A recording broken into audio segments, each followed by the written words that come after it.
Boloniya sistemi ilə tələb nədir? Tələbə müəllimi seçməlidir. Tələbə hansı müəllimi seçəcəkdir? Pis müəllimi də seçə bilərmi? Yəni, artıq pis müəllim deyilən bir anlayışı tələbə beyninə seçimdə müəyyən eləyir.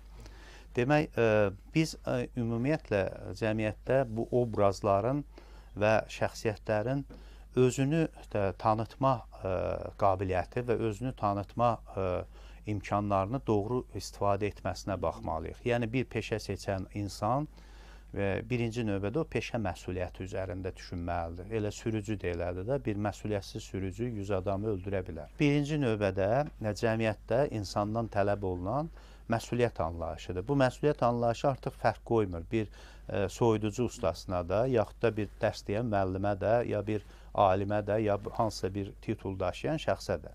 Və bu baxımdan məncə biz dəyərləri biraz bu aşağı yaxud da məhdud bir səviyyədə qiymətləndirmək. Kim qoruyur dəyərləri Fazil bəy? Yəni xalq yoxsa qanun? Xalq heç vaxt, xalq bütövlükdə mühafizəkar olur. Xalq bir ənənənin yaşamasına çalışır. Ənənə də elə bir situasiyadır ki, onda mütləq hansısa bir ya kənar təsirlə olmalıdır, ya da cəmiyyətin içindən bəlli bir dediyim dəyər elitası formalaşmalıdır ayrı-ayrı sahələrdə.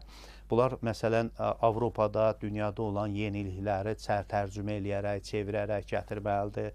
Hansısa bir davranışların bizdə doğru olmadığını göstərməlidir. İndi siz təsəvvür edin ki, həmən ənənə üzrə gələnək üzrə hansısa bir dəyəri, tutaq ki, Əfqanistanda biz müşahidə eləyəndə, tutaq ki, Əmənullah xanım vaxtında qızlar universitetdə rahat oxuya bilirdilər, orta məktəbdə. Amma Vaqif müəllimin də söylədiyi bu həqiqi İslam, mühafizəkar dəyərləri qoyanda artıq Əfqanistan cəmiyyətində qızı məktəbə buraxmırlar, oxumamalıdır. Gələnəyi qoruyan çoxluq olur. Çoxluq çox zaman azlıq üzərində öz hakimiyyətini qurur.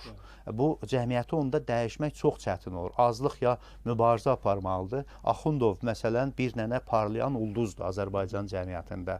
Axundov böyük bir məktəbə getmək istəməyən, mollanın, mühafizəkar sistemin təsiri altında olan, mədrəsədən başqa bir yer tanımayan bir topluluğun qarşısına çıxanda onun qoruyucu mexanizmi hansısa bir müstəmləkə rejiminin bir idarəçilik sistemi olmasa, onu kütlənin əlinə versən, onu məhv eləyəcəkdir. Və biz Azərbaycan xalqı onun yazdığı əsərlərdən məhrum olacaqdıq.